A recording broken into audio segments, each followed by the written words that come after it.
ॐ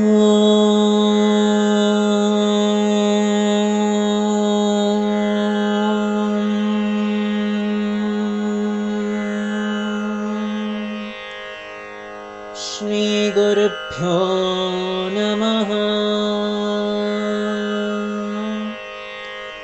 ಶ್ರೀಮನ್ನಾರಾಯಣೀಯಂ 89ನೇ ದಶಕ ವೃಕಾಸುರವಧೆ ಭೃಗುಪರೀಕ್ಷಣ.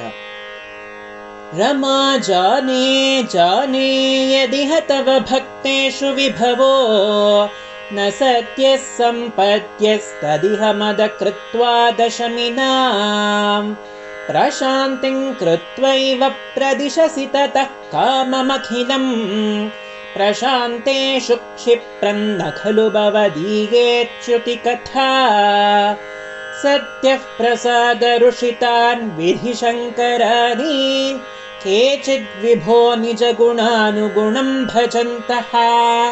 भ्रष्टा भवन्ति बत कष्टमदीर्घदृष्ट्या स्पष्टं वृकासुर उदाहरणं किलास्मिन् शकुनिजः स तु नारदमेकदा त्वरिततोषमपृच्छदधीश्वरम् स च दिदेश गिरीशमुपासितुं न तु भवन्तमबन्धुमसाधुषु तपस्तप्त्वा घोरं स खलु कुपितः सप्तमदिने शिरः छित्त्वा सत्यः पुरहरमुपस्थाप्य पुरतः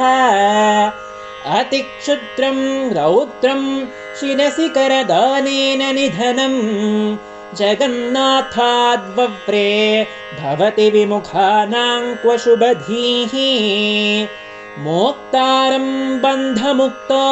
हरिणपतिरिव प्राद्रवत्सोतरुद्रं दैत्याद्भीत्यास्मदेवो दिशि दिशि वलते पृष्ठतो दत्तदृष्टिः तूष्णीके सर्वलोके तव पदमधिरोक्ष्यन्तमुद्वीक्ष्य शर्वं दूरादेवाग्रतस्त्वं पटुवटुवपुषा तस्थिषे दानवाया भद्रन्ते शाकुनेय भ्रमसि किमधुना त्वं पिशाचस्य वाचा सन्देहश्चेन्मदुक्तौ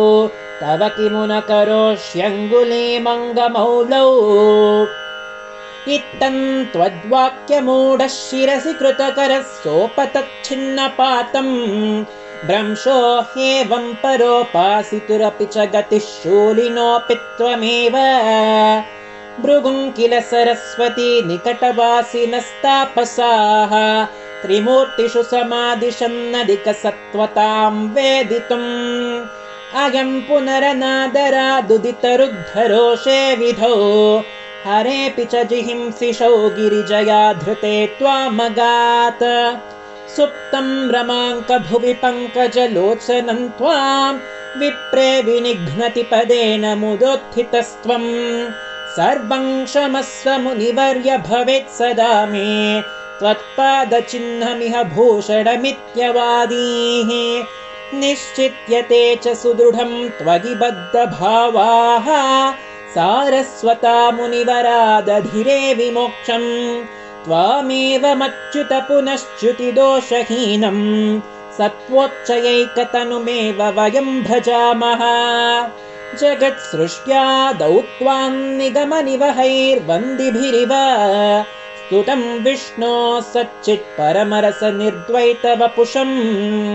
परात्मानं भूमन् पशुपवनिता भाग्यनिवहं